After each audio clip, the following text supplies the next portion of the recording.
Hello class ninth, कैसे हैं आप सब। आज की इस वीडियो में हम देखेंगे क्लास नाइन्थ लोकतांत्रिक राजनीति का चैप्टर नंबर 5 एंड चैप्टर का नेम आप देखो डेमोक्रेटिक राइट्स यानी कि लोकतांत्रिक अधिकार। तो इस वीडियो में हम इस चैप्टर के क्वेश्चन आंसर्स को सॉल्व करेंगे। तो आप अपनी कॉपी और पेन उठाओ और चलो मेरे साथ क्वेश्चन आंसर्स को सॉल्व करने।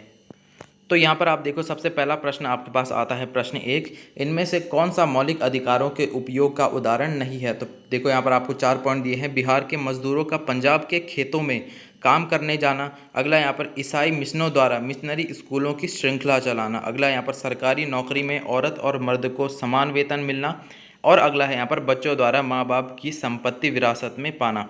तो अगला यहाँ पर आप देखो, बच्चों द्वारा माँ बाप की संपत्ति विरासत में पाना। उसके बाद अगला प्रश्न आपके पास आता है यहाँ पर प्रश्न 2, इनमें से कौन सी स्वतंत्रता भारतीय नागरिकों को नहीं है। ठीक है, तो पहला आप देखो यहाँ पर सरकार की आलोचना की स्वतंत्रता। अगला है सशस्त्र विद्रोह में भाग लेने की स्वतंत्रता। अगला है सरकार बदलने के लिए आंदोलन शुरू करने की स्वतंत्रता। अगला है संविधान के केंद्रीय मूल्यों का विरोध करने की स्वतंत्रता। तो यहाँ पर स्वतंत्रता तो यहाँ पर आप इसका आंसर लिखोगे ख, सशस्त्र विद्रोह में भाग लेने की स्वतंत्रता। अगला प्रश्न आप देखो यहाँ पर है आपके पास, भारतीय संविधान इनमें से कौन सा अधिकार देता है। पहला देखो यहाँ पर काम का अधिकार। अगला है आपके पास पर्याप्त जीविका का अधिकार। अगला है अपनी संस्कृति की रक्षा का अधिकार। और अगला है यहाँ पर निजता का अधिकार। तो आप लिखोगे यहाँ पर अपनी संस्कृति की रक्षा का अधिकार।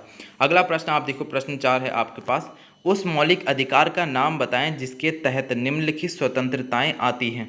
तो आपको उस मौलिक अधिकार का नाम लिखना है जिसके तहत ये सारी स्वतंत्रताएं किसी आदमी को मिलती हैं। ठीक है, तो आप देखो अपने धर्म का प्रचार करने की स्वतंत्रता।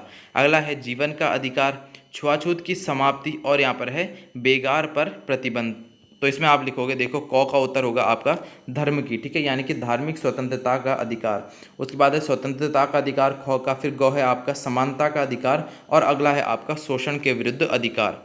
फिर उसके बाद आप देखो प्रश्न 5 है आपका, लोकतंत्र और अधिकारों के बीच संबंधों के बारे में इनमें से कौन सा बयान ज़्यादा उचित है आपको बताना है और अपनी पसंद से पक्ष में कारण आपको बताने हैं। तो पहला आप देखो यहाँ पर, हर लोकतांत्रिक देश अपने नागरिकों को अधिकार देता है।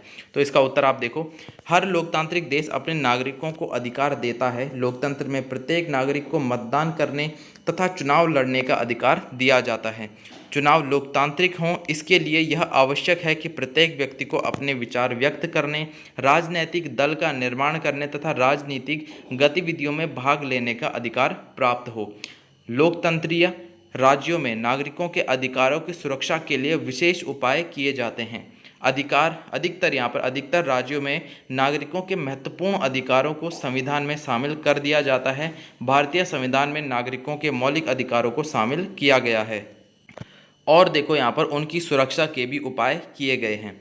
तो इसका उत्तर आपका ये था। उसके बाद आप देखो प्रश्न 6 है आपके पास, स्वतंत्रता के अधिकार पर ये पाबंदियाँ क्या उचित हैं, अपने जवाब के पक्ष में कारण बताएं। ठीक है, तो आप देखो अगला यहाँ पर कुछ पॉइंट्स दिए हैं आपको। भारतीय नागरिकों को सुरक्षा कारणों से कुछ सीमावर्ती इलाकों में जाने के लिए अनुमति लेनी पड़ती है। अगला यहाँ पर स्थानीय लोगों के हितों की रक्षा के लिए कुछ इलाकों में बाहरी लोगों को संपत्ति खरीदने की अनुमति नहीं है। अगला है शासक दल को अगले चुनाव में नुकसान पहुंचा सकने वाली किताब पर सरकार प्रतिबंध लगाती है। तो इसका उत्तर आप अपनी मर्जी से लिख सकते हैं जो आपको सही लगता है। ठीक है, तो यहाँ पर आप देखो क अगर आप लिखते हैं तो स्वतंत्रता का अधिकार के अंतर्गत देश के किसी भी भाग में घूमने फिरने का अधिकार है, परंतु देश की सुरक्षा को ध्यान में रखते हुए देश के कुछ भागों क्षेत्रों जैसे कि फौज की छावनी अथवा सीमावर्ती इलाकों में जाने के लिए अनुमति लेनी पड़ती है। यह बिल्कुल ही न्याय संगत है, यानी कि उचित है। ठीक है,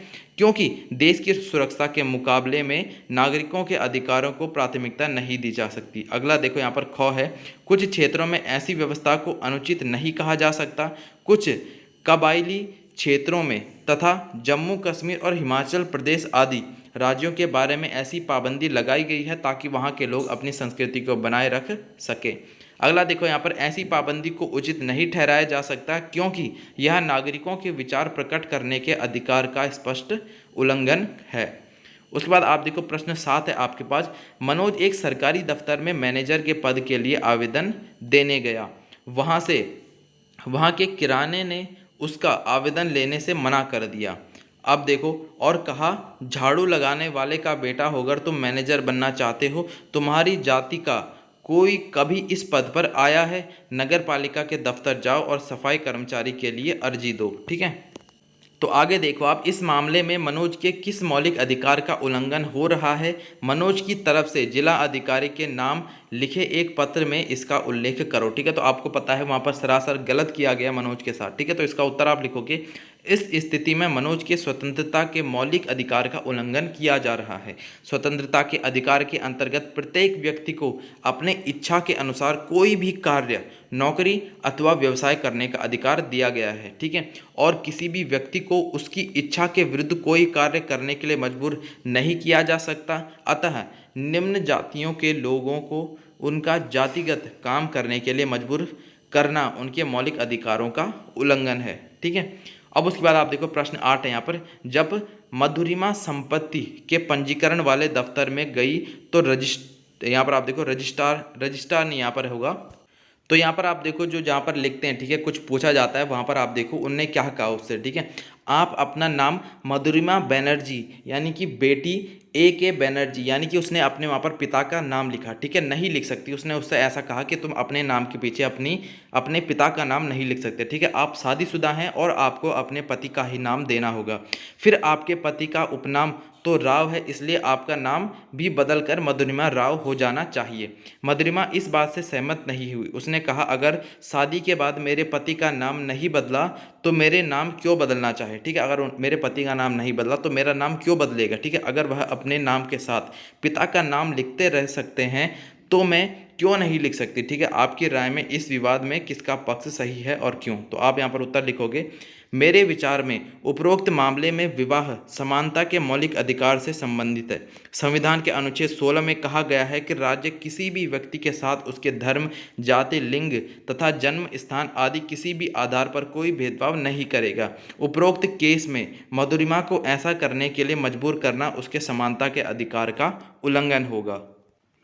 उसके बाद आप आगे देखो, यहाँ पर प्रश्न 9 है आपके पास, मध्य प्रदेश के होशंगाबाद जिले के पिपरिया में हजारों आदिवासी और जंगल में रहने वाले लोग सतपुड़ा राष्ट्रीय पार्क यानी कि बोरी वन्यजीव अभयारण्य और यहाँ पर है पंचमढ़ी वन्यजीव अभयारण्य से अपने प्रस्तावित विस्थापन का विरोध करने के लिए जमा हुए। उनका कहना था कि यह विस्थापन उनकी जीविका और उनके विश्वासों पर हमला है।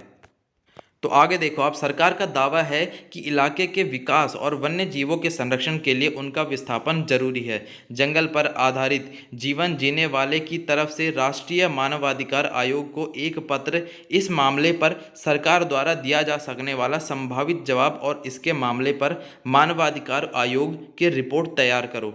तो इसका उत्तर आप लिखोगे, देखो, मध्य प्रदेश के होशंगाबाद जिले के पिपरिया में हजारों आदिवासी और जंगल में रहने वाले लोग अपने प्रस्तावित विस्थापन का विरोध करने के लिए इकट्ठे हुए। उनके अनुसार सरकार द्वारा ऐसा करना उनके स्वतंत्रता के मौलिक अधिकार का उल्लंघन है, जो उन्हें देश के किसी भी भाग में बसने का अधिकार देता है, परंतु सरकार को यह अधिकार दिया गया है कि सार्वजनिक हित में वह नागरिक की स्वतंत्रता के अधिकार का उल्लंघन कर सकती है और उसे सीमित कर सकती है। ठीक है, कुछ ही समय पहले दिल्ली में यमुना नदी के किनारे पर बसी हुई झुग्गी झोपड़ी वालों को वहां से हटा दिया गया, क्योंकि ऐसा करना उस स्थान के विकास तथा जानवरों की रक्षा के लिए आवश्यक समझा गया था। उसके बाद आप देखो, उस जंगल में रहने वाले लोगों में राष्ट्रीय मानवाधिकार को एक पत्र लिखा जिसमें यह कहा गया कि सरकार किसी अन्य स्थान पर उनके पुनर्वास का प्रबंध करे। दिल्ली सरकार ने ऐसा किया। सर्वोच्च न्यायालय का हाल ही का एक निर्णय भी इसी बात का समर्थन करता है, जिसमें नर्मदा बांध, ठीक है, की ऊंचाई को बढ़ाने के उद्देश्य से जिन लोगों को विस्थापित किया गया था उनके पुनर्वास के लिए सरकार किसी अन्य स्थल पर प्रबंध करेगी।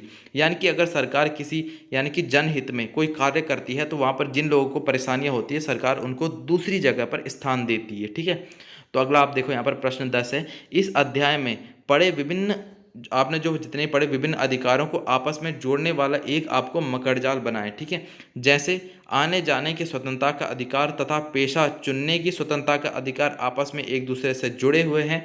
देखो आप देखो यहाँ पर इधर उधर आने जाने की स्वतंत्रता का अधिकार और पेशा चुनने की स्वतंत्रता का अधिकार आपस में जुड़े हैं। और किस तरह से जुड़े हैं कि दोनों में स्वतंत्रता का अधिकार जुड़ा हुआ है, ठीक है। इसका एक कारण है कि आने जाने की स्वतंत्रता से चलते व्यक्ति अपने गांव या शहर के अंदर ही नहीं, दूसरे गांव, दूसरे शहर और दूसरे राज्य तक जाकर काम कर सकता है। इसी प्रकार इस अधिकार को तीर्थाटन से जोड़ा जा सकता है, जो किसी व्यक्ति द्वारा अपने धर्म का अनुसरण करने की आज़ादी से जुड़ा है।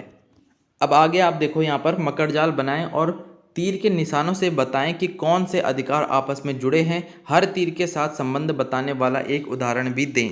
तो अब आप देखो, इस तरह से आपको ये मकड़जाल बनाना है और इसे आप स्वयं भी कर सकते हैं, ठीक है। अपनी मर्जी से आप कर सकते हैं, इसे बना सकते हैं। तो पहले देखो यहाँ पर समानता का अधिकार, जैसे कि जाति, वंश, धर्म तथा लिंग के आधार पर भेदभाव की मनाही। उसके बाद आप देखो यहाँ पर शांतिपूर्ण इकट्ठा होने का अधिकार। तो आप देखो, किसी भी धर्म को मानने तथा उसका प्रचार करने की स्वतंत्रता। अगला देखो आप यहाँ पर अल्पसंख्यकों को अपनी शिक्षा और यहाँ पर संस्थाओं की स्थापना करने तथा उनका प्रबंध करने का अधिकार। ये किसके अंदर आता है? संघ तथा समुदाय बनाने का अधिकार, यानी कि स्वतंत्रता, ठीक है। फिर आप देखो, अधिकारों को लागू कराने के लिए सर्वोच्च न्यायालय में जाने का अधिकार। तो ये किसके अंतर्गत आता है? आप देखो, कानून के समक्ष समानता।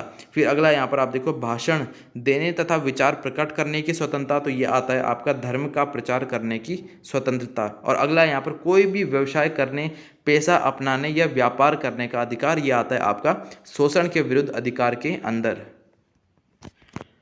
तो क्लास 9 अब आप देखो, यहाँ पर आपके इस चैप्टर के सारे क्वेश्चन आंसर्स कंप्लीट हो जाते हैं। एंड आप क्लास 9 अदर सब्जेक्ट के क्वेश्चन आंसर वीडियोस भी मॉडर्न मास्टर जी के चैनल पर देख सकते हैं। बाकी तब तक के लिए पढ़ाई करते रहें।